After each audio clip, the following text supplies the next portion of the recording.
Audiolibro, Sublime Dream, por Patrick Suskind. Novela, El perfume, historia de un asesino. Obra en 3 volúmenes. Volumen 1. Patrick Suskind. El perfume. Página 2 de 99. En la literatura alemana hace irrupción un monstruo sin precedentes desde El tambor de hojalata. Un acontecimiento literario.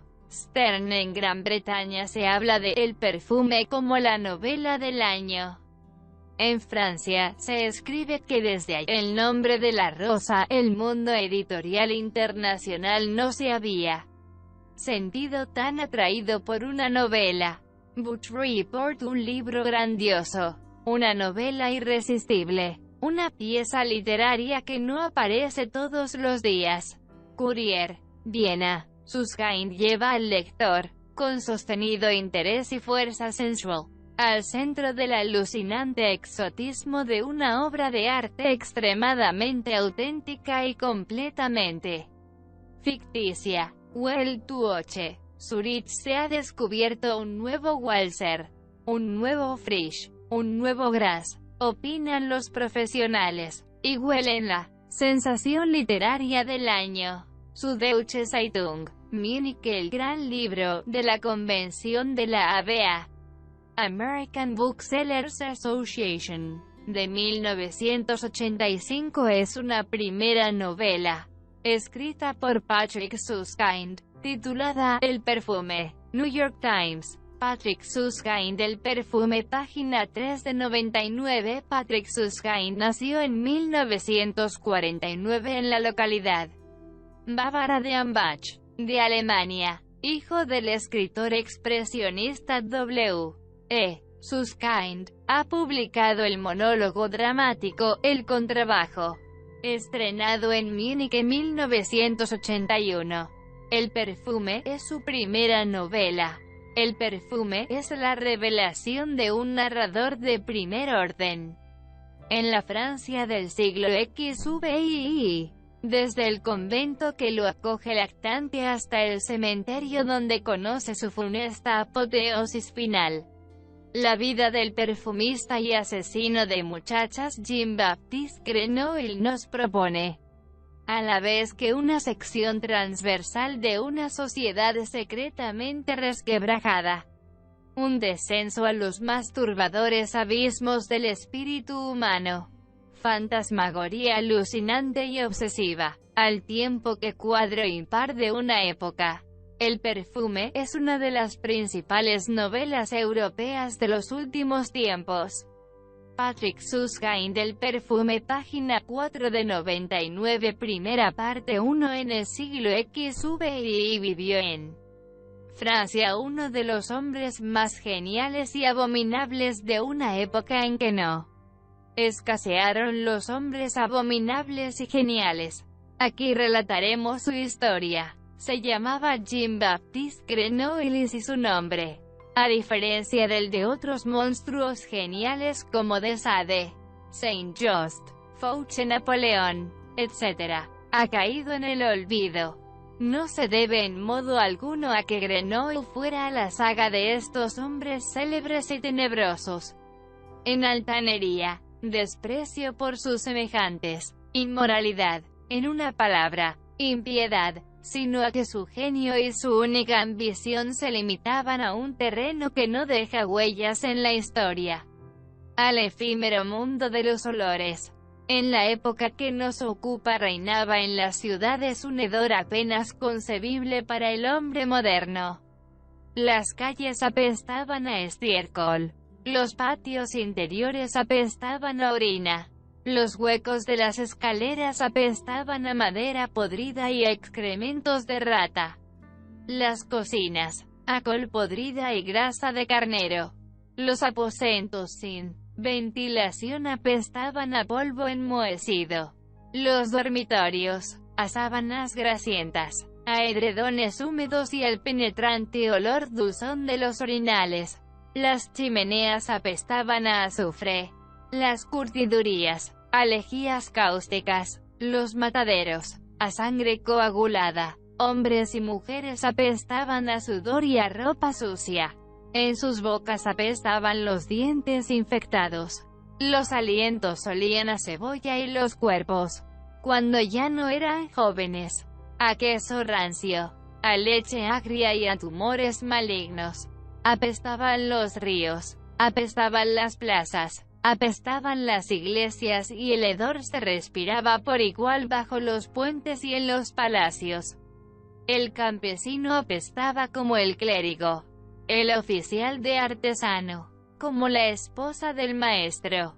Apestaba la nobleza entera y, sí, incluso el rey apestaba como un animal carnicero y la reina como una cabra vieja, tanto en verano como en invierno, porque en el siglo XVII aún no se había atajado la actividad corrosiva de las bacterias y por consiguiente no había ninguna acción humana, ni creadora ni destructora, ninguna manifestación de vida incipiente o en decadencia que no fuera acompañada de algún hedor.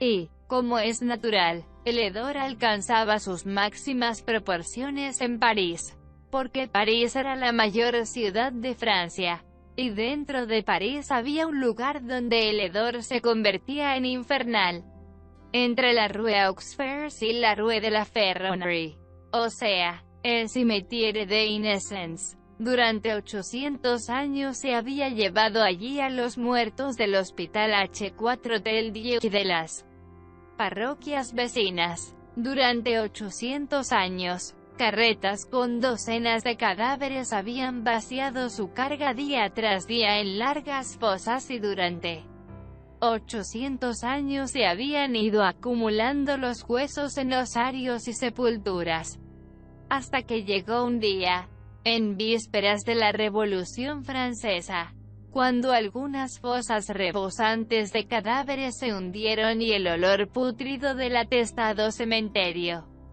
incitó a los habitantes no solo a protestar, sino a organizar verdaderos tumultos, en que fue por fin cerrado y abandonado después de amontonar los millones de esqueletos y calaveras en las catacumbas de Montmartre.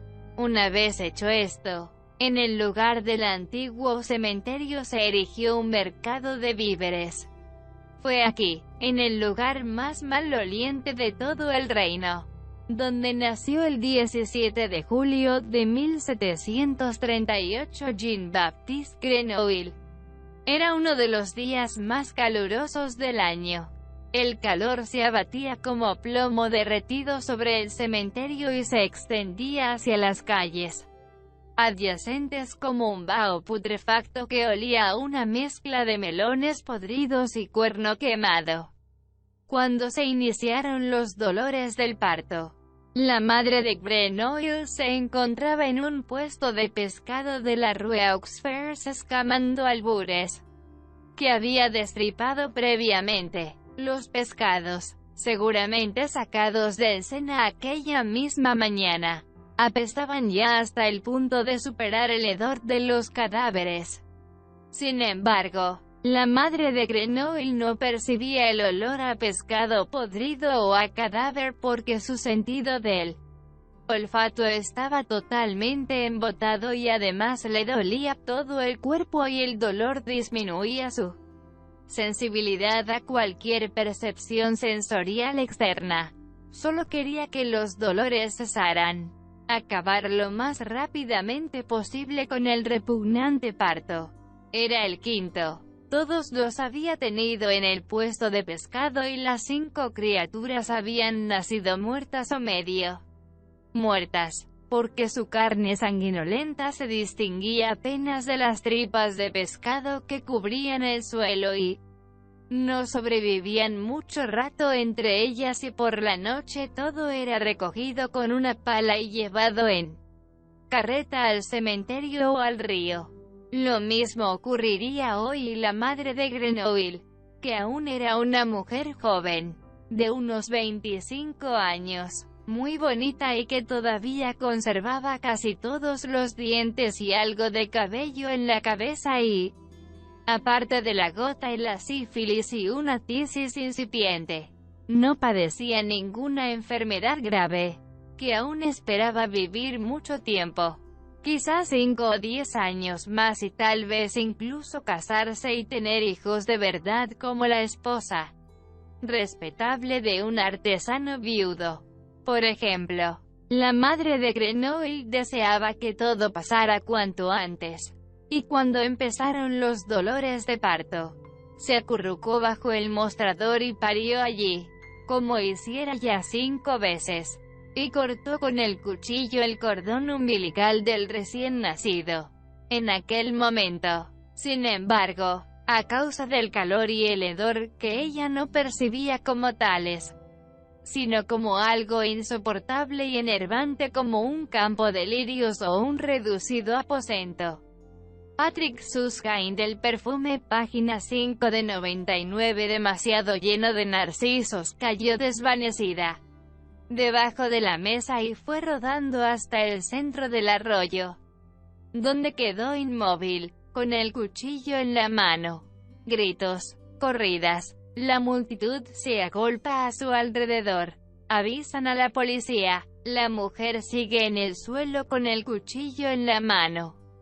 Poco a poco, recobra el conocimiento. ¿Qué le ha sucedido? Nada. ¿Qué hace con el cuchillo? Nada. ¿De dónde procede la sangre de sus refajos?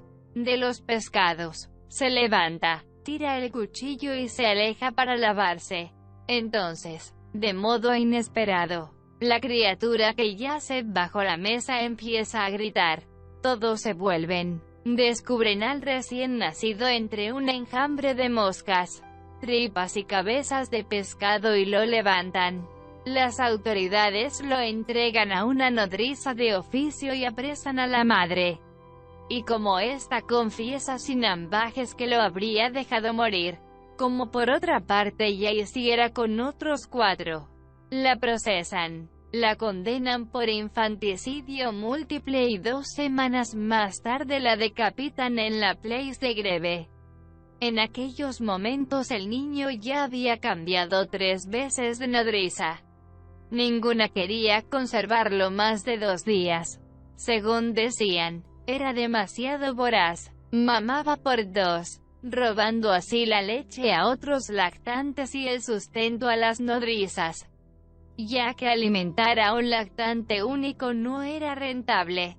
El oficial de policía competente, un tal Lafosse, se cansó pronto del asunto y decidió enviar al niño a la central de expósitos y huérfanos de la lejana Rue Saint-Antoine, desde donde el transporte era efectuado por mozos mediante canastas de rafia en las que por motivos racionales hacinaban hasta 4 lactantes, y como la tasa de mortalidad en el camino era extraordinariamente elevada, por lo que se ordenó a los mozos que solo se llevaran a los lactantes bautizados y entre esos, únicamente a aquellos provistos del correspondiente permiso de transporte, que debía estampillarse en Rouen.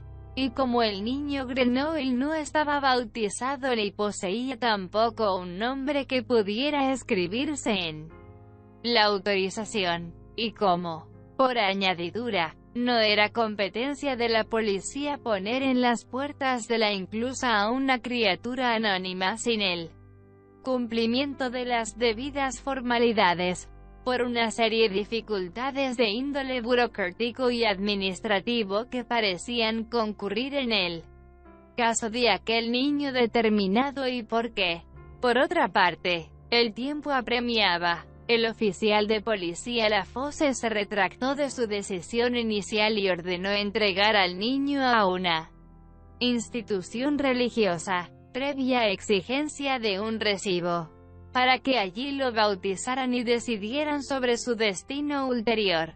Se deshicieron de él en el convento de Saint-Merry de la Rue Saint-Martin, donde recibió en el bautismo el nombre de Jean-Baptiste.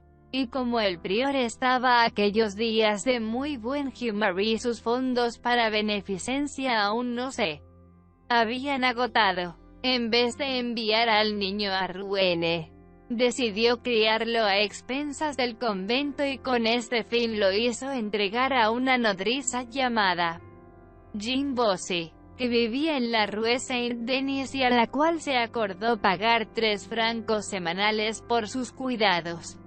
Patrick Susskind del perfume, página 6 de 99. Varias semanas después, la nodriza Jean Bossy se presentó ante la puerta del convento de Saint Mary con una cesta en la mano y dijo al padre Terrier, un monje calvo de unos 50 años, que olía ligeramente a vinagre: «Ahí lo tiene», y depositó la cesta en el umbral. «¿Qué es esto?», preguntó Terrier, inclinándose sobre la cesta y olfateando, pues presentía algo comestible. «El bastardo de la infanticida de la Rue aux Fers». El padre metió un dedo en la cesta y descubrió el rostro del niño dormido. «Tiene buen aspecto, sonrosado y bien nutrido, porque se ha atiborrado de mi leche, porque me ha chupado hasta los huesos.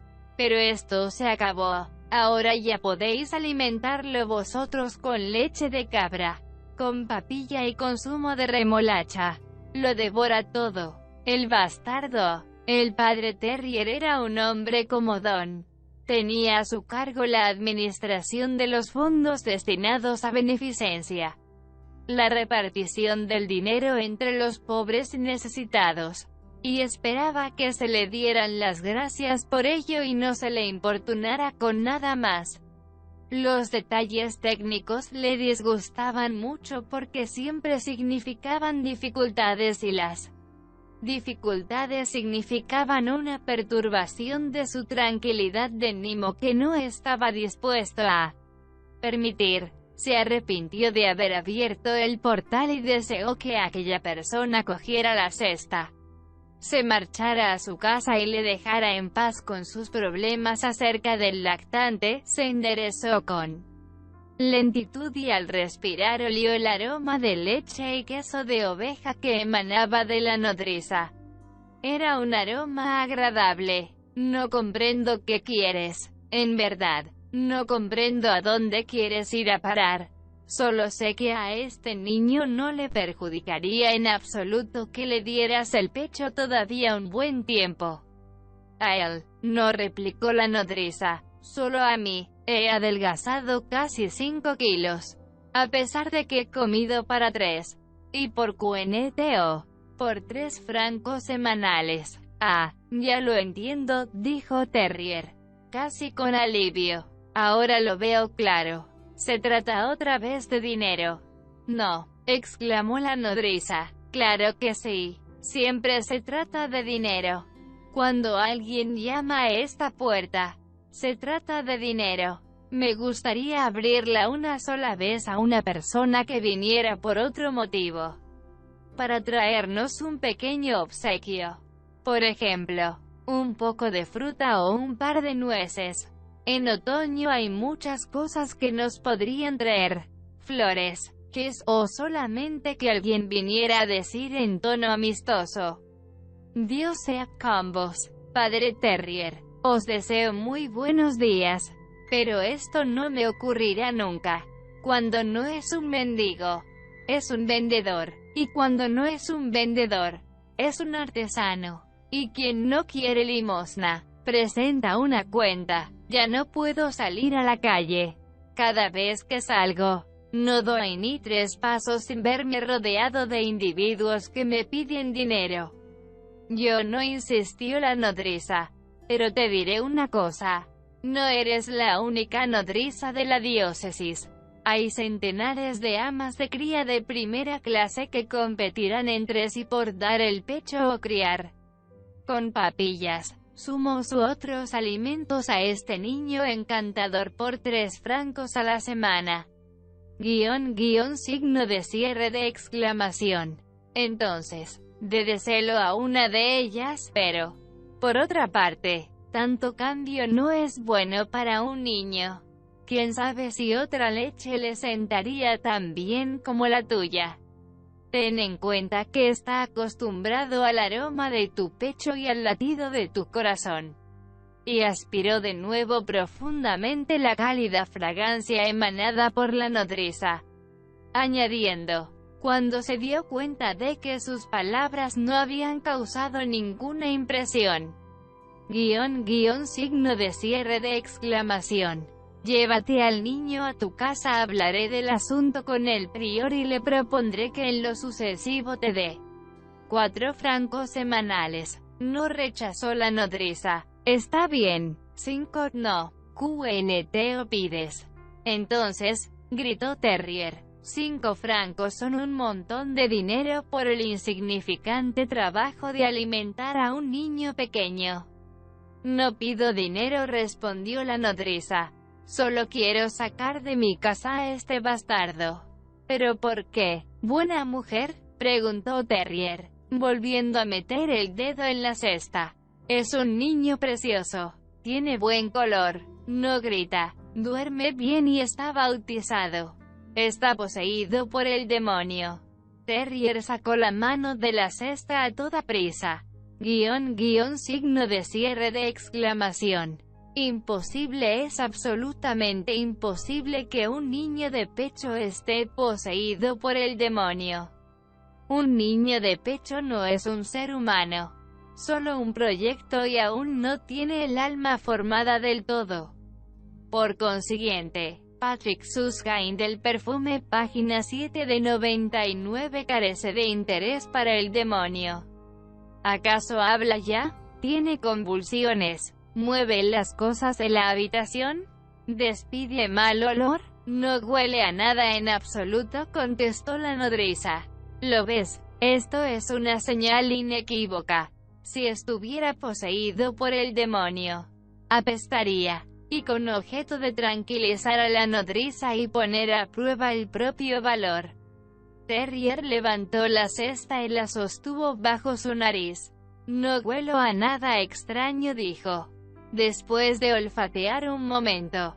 A nada fuera de lo común. Solo el pañal parece despedir algo de olor.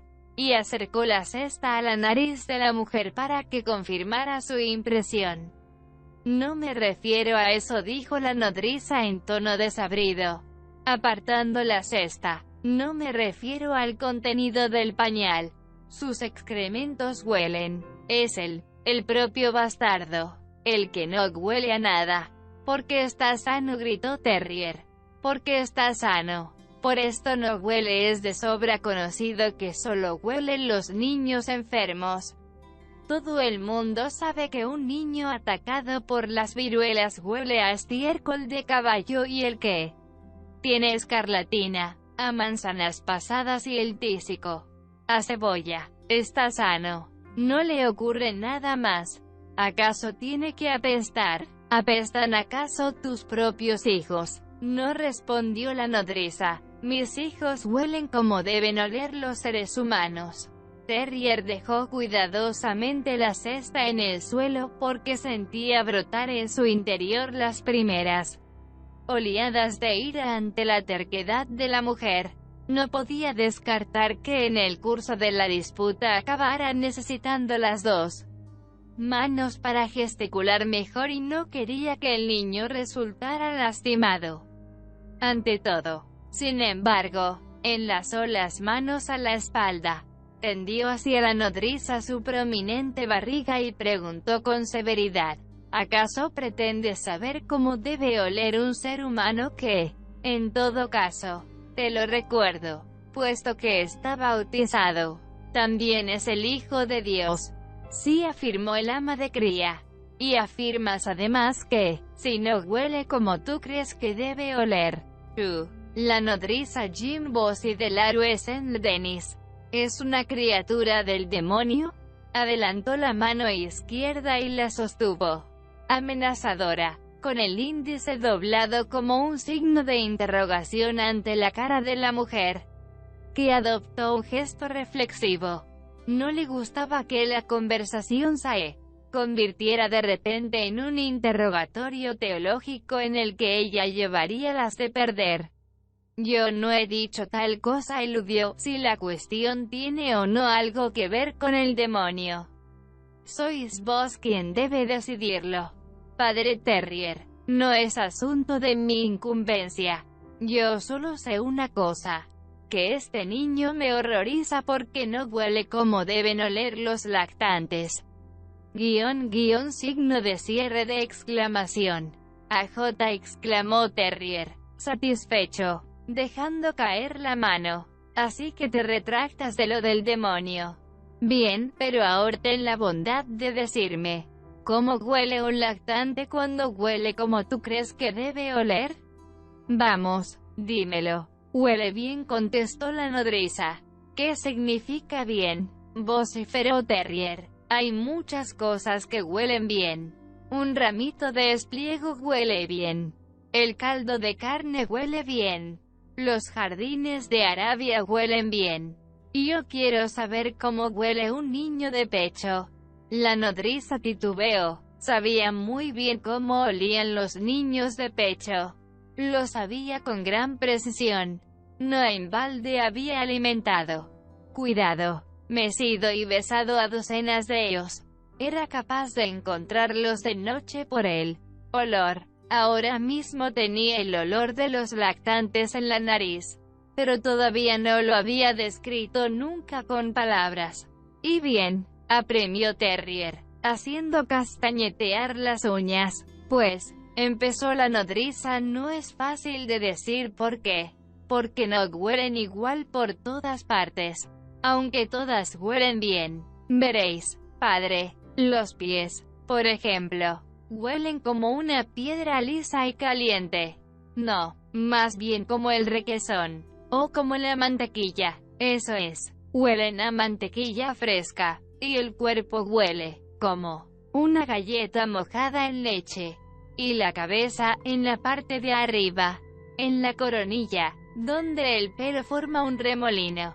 ¿Veis, padre? Aquí, donde vos ya no tenéis nada. Y tocó la calva de Terrier, quien había enmudecido ante aquel torrente de necios detalles e inclinado.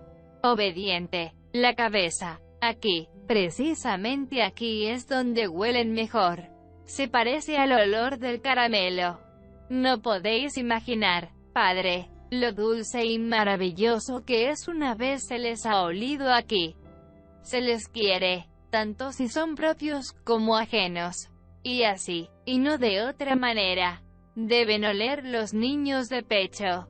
Cuando no huelen así, cuando aquí arriba no huelen a nada, ni siquiera a aire frío, como este bastardo. Entonces, podéis llamarlo como queréis, padre. Pero Joey cruzó con decisión los brazos sobre el pecho, lanzando una mirada de asco a la cesta, como si contuviera sapos. Yo, Jim Bossy, no me vuelvo con esto a casa. El padre Terrier levantó con lentitud la cabeza inclinada. Se pasó 2 veces un dedo por la calva, como si quisiera peinársela. Deslizó como por casualidad el dedo hasta la punta de la nariz y olfateó.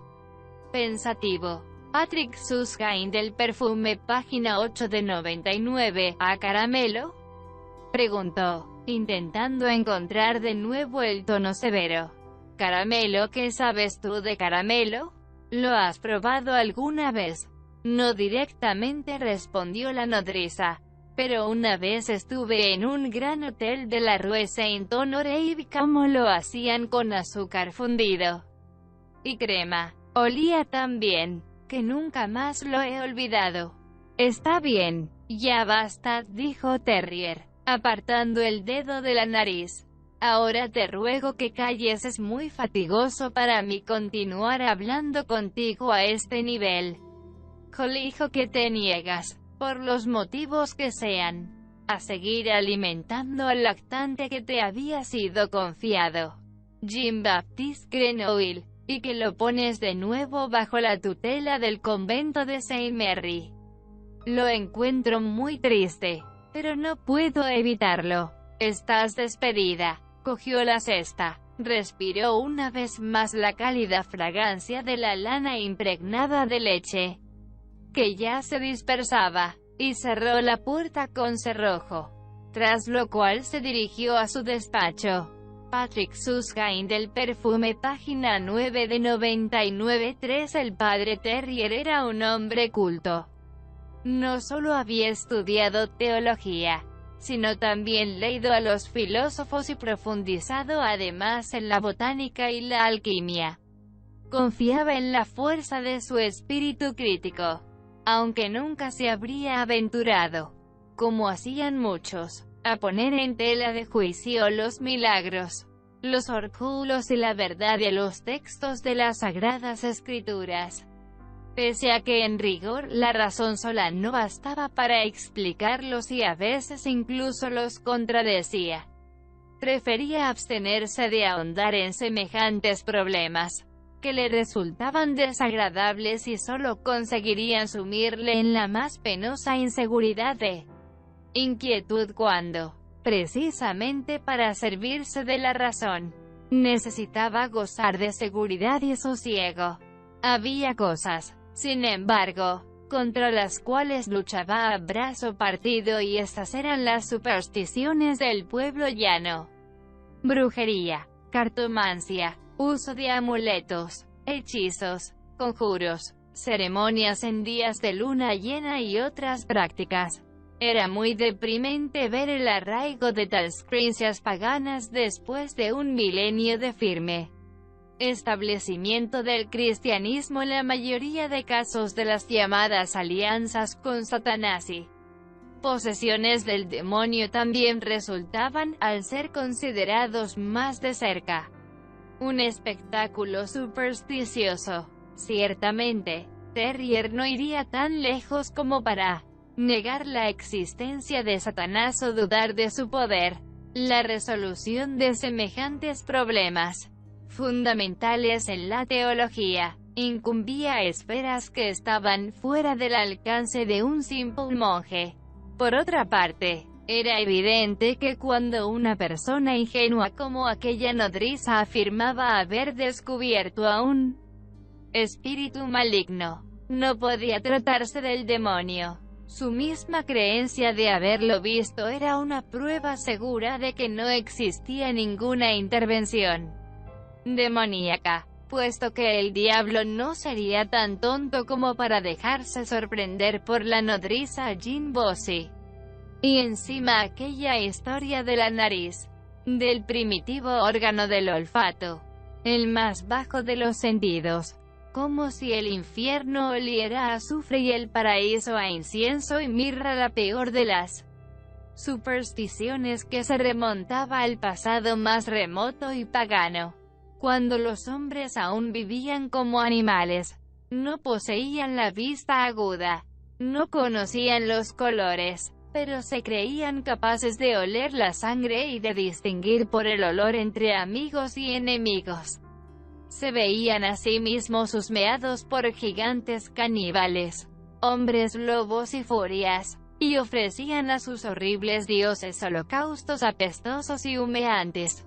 ¡Qué espanto! Ve el loco con la nariz más que con los ojos, y era probable que la luz del don divino de la razón tuviera que brillar 1000 años más antes de que desaparecieran los últimos restos de la religión primitiva. Signo de cierre de exclamación. Ah, y el pobre niño, la inocente criatura, yace en la canasta y dormita, ajeno a las repugnantes sospechas concebidas contra él. Esa desvergonzada osa afirmar que no hueles como deben oler los hijos de los hombres. ¿Qué te parece? ¿Qué dices a esto? Chiquirinín. Y meciendo después con cuidado la cesta sobre sus rodillas, acarició con un dedo la cabeza del niño, diciendo de vez en cuando, chiquirinín, porque lo consideraba una expresión cariñosa y tranquilizadora para un lactante. Dicen que debes oler a caramelo. Vaya tontería, ¿verdad, chiquirinín? Al cabo de un rato se llevó el dedo a la nariz y olfateó, pero solo olió a la col fermentada que había comido al mediodía. Vaciló un momento, miró a su alrededor por si le observaba alguien. Levantó la cesta y hundió en ella su gruesa nariz. La bajó mucho, hasta que los cabellos finos y rojizos del niño le hicieron cosquillas en la punta e inspiró sobre la cabeza con la esperanza de captar algún olor. No sabía con certeza a qué debían oler las cabezas de los lactantes, pero naturalmente, no a caramelo. Esto seguro, porque el caramelo era azúcar fundido y un lactante que solo había tomado leche no podía oler a azúcar fundido, a leche. En cambio, sí, a leche de nodriza, pero tampoco olía a leche. También podía oler a cabellos, a piel y cabellos y tal vez un poquito a sudor infantil. Y Terrier olfateó, imaginé 12 que olería a piel, cabellos y un poco a sudor infantil. Pero no olió a nada, absolutamente a nada, por lo visto. Los lactantes no huelen a nada, pensó. Debe ser esto. Un niño de pecho siempre limpio y bien lavado no debe oler. Del mismo modo que no habla ni corre ni escribe. Estas cosas llegan con la edad. De hecho, el ser humano no despide ningún olor hasta que alcanza la pubertad. Es la razón y no otra. ¿Acaso no escribió Horacio? Está en celo el adolescente y exhala la doncella la fragancia de un narciso blanco en flor. Y los romanos entendían bastante de estas cosas. El olor de los seres humanos es siempre un aroma carnal y por lo tanto pecaminoso. ¿Y a qué podría oler un niño de pecho que no conoce ni en sueños los pecados de la carne? ¿A qué podría oler? Chiquirinín. A nada. Se había colocado de nuevo la cesta sobre las rodillas y la mecía con suavidad. El niño seguía durmiendo profundamente. Tenía el puño derecho, pequeño y rojo, encima de la colcha y se lo llevaba con suavidad de vez en cuando a la mejilla. Terrier sonrió y sintió un hondo y repentino bienestar. Por un momento se permitió el fantástico pensamiento de que era él el padre del niño. No era ningún monje, sino un ciudadano normal, un vil artesano, tal vez, que se había casado con una mujer cálida, que olía a leche y lana, con la cual había engendrado un hijo que ahora mecía sobre sus propias rodillas. Su propio hijo. Chiquirinín. Patrick Susskind del perfume, página 10 de 99. Pensamiento le infundió bienestar. Era una idea llena del sentido. Un padre mece a su hijo sobre las rodillas. ¿Verdad, chiquirinín? La imagen era tan vieja como el mundo y sería a la vez siempre nueva y hermosa mientras el mundo existiera. Sí, Terrier sintió calor en el corazón y su mimo se tornó sentimental. Entonces el niño se despertó. Se despertó primero con la nariz. La naricilla se movió. Se estiró hacia arriba y olfateó. Inspiró aire y lo expiró a pequeñas sacudidas, como en un estornudo incompleto. Luego se arrugó y el niño abrió los ojos. Los ojos eran de un color indefinido, entre gris, perla y blanco opalino tirando a cremoso, cubiertos por una especie de película viscosa y al parecer todavía poco adecuados para la visión. Terrier tuvo la impresión de que no le veían. La nariz, en cambio, era otra cosa.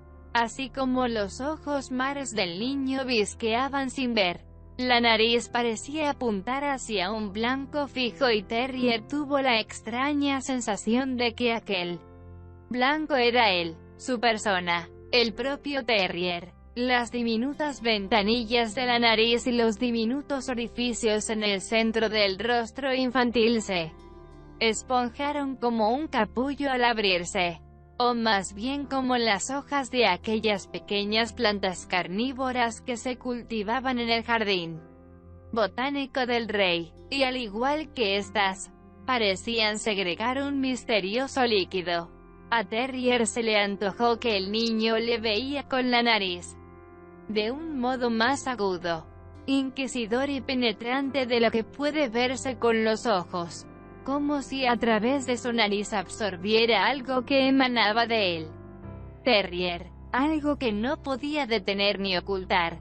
El niño inodoro le olía con el mayor descaro. Eso era. Le husmeaba y Terrier se imaginó de pronto a sí mismo apestando a sudor y a vinagre, a chucrut y a ropa sucia. Se vio desnudo y repugnante y se sintió escudriñado por alguien que no revelaba nada de sí mismo. Le pareció incluso que le olfateaba hasta atravesarle la piel para oler sus entrañas. Los sentimientos más tiernos y las ideas más sucias quedaban al descubierto ante aquella pequeña y vida nariz, que aún no era una nariz de verdad, sino solo un botón, un órgano minúsculo y agujereado que no paraba de retorcerse, esponjarse y temblar. Terrier sintió terror y asco y arrugó la propia nariz como ante algo maloliente cuya proximidad le repugnase. Olvidó la dulce y atrayente idea de que podía ser su propia carne y sangre. Rechazó el idilio sentimental de padre e hijo y madre fragante. Quedó rota la agradable y acogedora fantasía que había tejido en torno a sí mismo y al niño. Sobre sus rodillas yacía un ser extraño y frío, un animal hostil, y si no hubiera tenido un carácter mesurado, imbuido de temor de Dios y de criterios racionales, lo habría lanzado lejos de sí en un arranque de asco, como si se tratase de una araña. Se puso en pie de un salto y dejó la cesta sobre la mesa. Quería deshacerse de aquello lo más deprisa posible, lo antes posible, inmediatamente. Y entonces aquello empezó a gritar, apretó los ojos, abrió las fauces rojas y chilló de forma tan estridente que a Terrier se le heló la sangre en las venas. Sacudió la cesta con el brazo estirado y chilló, chiquirrinín, para hacer callar al niño. Pero este intensificó sus alaridos y el rostro se le amorató como si estuviera a punto de estallar.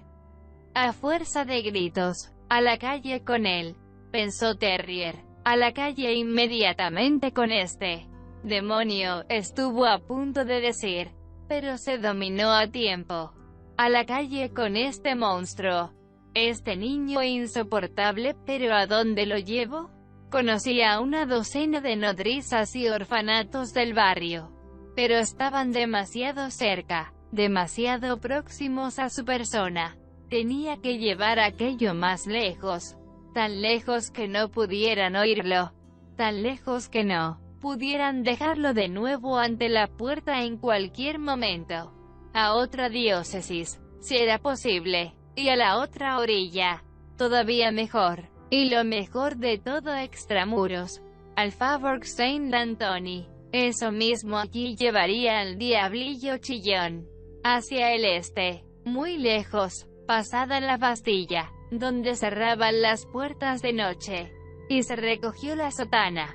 Agarró la cesta vociferante y echó a correr por el laberinto de callejas hasta la Rue du Faubourg Saint-Antoine, y de allí, por la orilla del Sena hacia el este y fuera de la ciudad. Muy, muy lejos, hasta la Rue de Charonne y el extremo de esta, donde conocía las señas, cerca del convento de la Madeleine de Trenelle, de una tal Madame Gaillard, que aceptaba a niños de cualquier edad y condición, siempre que alguien pagara su hospedaje. Y allí entregó al niño, que no había cesado de gritar. Pagó un año por adelantado.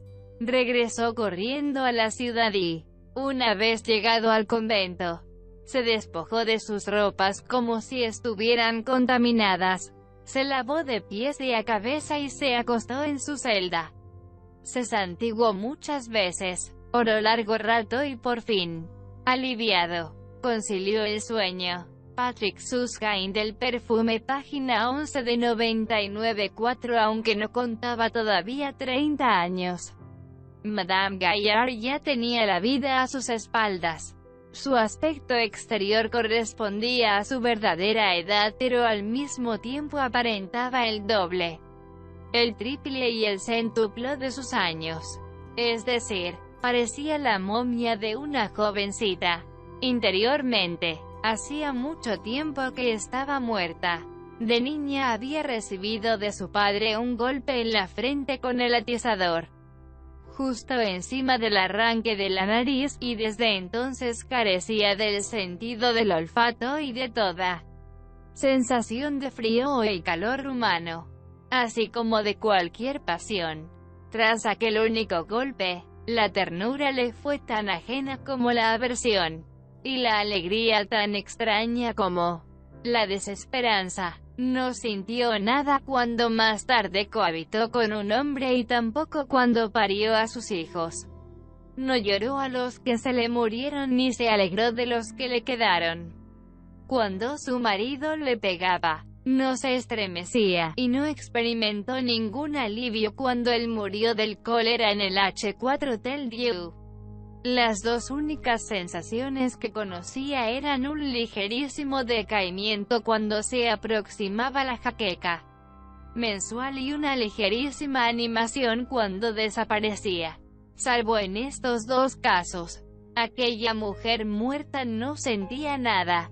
Por otra parte, o tal vez precisamente a causa de su total falta de emoción, Madame Gaillard poseía un frío sentido del orden y de la justicia.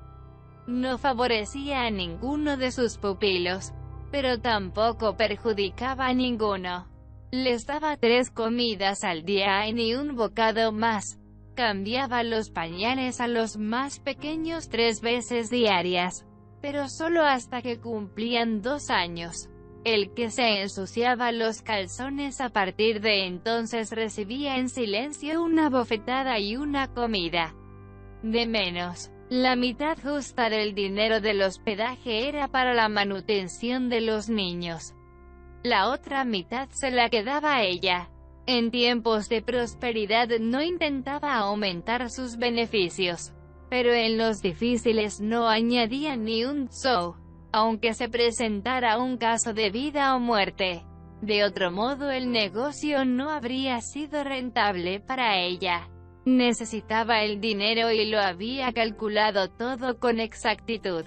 Quería disfrutar de una pensión en su vejez y además poseer lo suficiente para poder morir en su casa y no estirar la pata en el H4 Hotel Dieu. Como su marido, la muerte de este la había dejado fría, pero le horrorizaba morir en público junto a centenares de personas desconocidas. Quería poder pagarse una muerte privada y para ella necesitaba todo el margen del dinero del hospedaje. Era cierto que algunos inviernos se le morían 3 o 4 de las 2 docenas de pequeños pupilos, pero aún así su porcentaje era mucho menor que el de la mayoría de otras madres adoptivas. Para no hablar de las grandes inclusas estatales o religiosas, donde solían morir 9 de cada 10 niños. Claro que era muy fácil reemplazarlos. París producía anualmente más de 10.000 niños abandonados, bastardos y huérfanos, así que las bajas apenas se notaban. Para el pequeño Grenoble, el establecimiento de Madame Gaillard fue una bendición. Seguramente no habría podido sobrevivir en ningún otro lugar. Aquí, en cambio, en casa de esta mujer pobre de espíritu, se crió bien. Era de constitución fuerte. Quien sobrevive al propio nacimiento entre desperdicios, no se deja echar de este mundo así como así. Podía tomar día tras día sopas aguadas, nutrirse con la leche más diluida y digerir las verduras más podridas y la carne en mal estado. Durante su infancia sobrevivió al sarampión, la disentería, la varicela, el cólera, una caída de 6 metros en un pozo y la escaldadura del pecho con agua hirviendo. Como consecuencia de todo ello le quedaron cicatrices, arañazos, costras y un pie algo estropeado que le hacía cojear. Pero vivía, era fuerte como una bacteria resistente, y frugal como la garrapata. que se inmoviliza en un árbol y vive de una minúscula gota de sangre que chupó años atrás. Una cantidad mínima de alimento y de ropa bastaba para su cuerpo. Para el alma no necesitaba nada. La seguridad del hogar, la entrega, la ternura, el amor o como se llamaran las cosas consideradas necesarias para un niño eran totalmente superfluas para el niño Grenoble. Casi afirmaríamos que él mismo las había convertido en superfluas desde el principio. A fin de poder sobrevivir. El grito que siguió a su nacimiento. El grito exhalado bajo el mostrador donde se cortaba el pescado, que sirvió para llamar la atención sobre sí mismo y enviar a su madre al cadalso. No fue un grito instintivo en demanda de compasión y amor, sino un grito bien calculado, casi diríamos calculado con madurez, mediante el cual el recién nacido se decidió contra el amor y a favor de la vida. Dadas las circunstancias, esta solo era posible sin aquel. Y si el niño hubiera exigido ambas cosas, no cabe duda de que habría perecido sin tardanza. En aquel momento habría podido elegir la segunda posibilidad que se le ofrecía, callar y recorrer el camino del nacimiento a la muerte sin el desvío de la vida, ahorrando con ello muchas calamidades a sí mismo y al mundo. Pero tan prudente decisión habría requerido un mínimo de generosidad innata y Grenoble no la poseía. Fue un monstruo desde el mismo principio. Eligió la vida por pura obstinación y por pura maldad. Como es natural, no decidió como decide un hombre adulto, que necesita una mayor o menor sensatez y experiencia para escoger entre diferentes opciones. Adoptó su decisión de un modo vegetativo. ¿Cómo decide una judía desechada si ahora debe germinar o continuar en su estado actual? O como aquella garrapata del árbol, para la cual la vida es solo una perpetua invernación. La pequeña y fea garrapata, que forma una bola con su cuerpo de color gris plomizo para ofrecer al mundo exterior la menor